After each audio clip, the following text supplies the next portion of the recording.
ಜ್ಞಾನದ ಮೇಲೆ. ಧ್ಯಾನ ಮಾಡಿದವರಿಗೆ ಪ್ರೀತಿ ಆಗತ್ತೆ. ಸೊ ಯಾರ ಮೇಲೆ? ಫಸ್ಟ್ ನಮ್ಮ ಮೇಲೆ ಪ್ರೀತಿ ಆಗತ್ತೆ, ಜ್ಞಾನದ ಮೇಲೆ ಪ್ರೀತಿ ಆಗತ್ತೆ. ಸೊ ನೋಡಿ, ಜ್ಞಾನಕ್ಕೆ ಬರೋಕ್ಕಿಂತ ಮುಂಚೆ ನಮ್ಗೆ ಎಷ್ಟೇ ನಾವು ಜ್ಞಾನ ತಿಳ್ಕೊಳ್ಳಿ, ಪುಸ್ತಕ ಓದಿ, ಸ್ಪಿರಿಚುವಲ್ ಪುಸ್ತಕ ಮತ್ತೆ ನಿಮ್ದು ಜಾಬ್ ರಿಲೇಟೆಡ್ ಅಲ್ಲ, ಸ್ಪಿರಿಚುವಲ್ ಪುಸ್ತಕ ಓದಿ ತಿಳ್ಕೊಳ್ಳಿದ್ರೆ ಯಾರಿಗೂ ಇಂಟ್ರೆಸ್ಟ್ ಇರಲ್ಲ. ಬಿಡಪ್ಪ ಪುಸ್ತಕ ಓದು ಅಂತ ಅನ್ಕೋತಿರ್ತಾರೆ. ಬಟ್ ಅದೇ ಧ್ಯಾನಕ್ಕೆ ಬಂದ ನಂತರ ನೀವು ಫಸ್ಟ್ ನೋಡ್ಬೇಕು, ಓದ್ಬೇಕು, ತಿಳ್ಕೊಬೇಕಂತ ಅನ್ಸೋದೇ ಪುಸ್ತಕಗಳನ್ನ.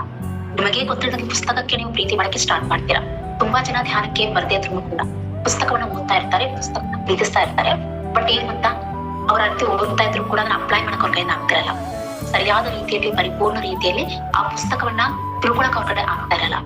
ಅದೇ ಧ್ಯಾನದ ನಂತರ ಏನಾಗುತ್ತಂದ್ರೆ, ನಿಮ್ ಒಳಗಡೆ ನಿಮ್ಮ ಏನೆಲ್ಲ ಕಸ ತುಂಬಿಕೊಂಡಿದೆ ಎಲ್ಲ ಹೊರಗೆ ಹೋಗುತ್ತೆ, ಮೈಂಡ್ ಖಾಲಿ ಆಗುತ್ತೆ, ತಾಳ್ಮೆ ಬರುತ್ತೆ, ಶಾಂತಿ ಬರುತ್ತೆ. ಆಗ ನೀವು ಏನೇನೇ ನೋಡಿದ್ರು ಪರಿಪೂರ್ಣ ದೃಷ್ಟಿ ನೋಡಕ್ ಸ್ಟಾರ್ಟ್ ಮಾಡ್ತಾರೆ. ಅವಾಗ ನಿಜವಾಗ್ಲೂ ಸುಲಭದ ಅರ್ಥ ಆಗುತ್ತೆ.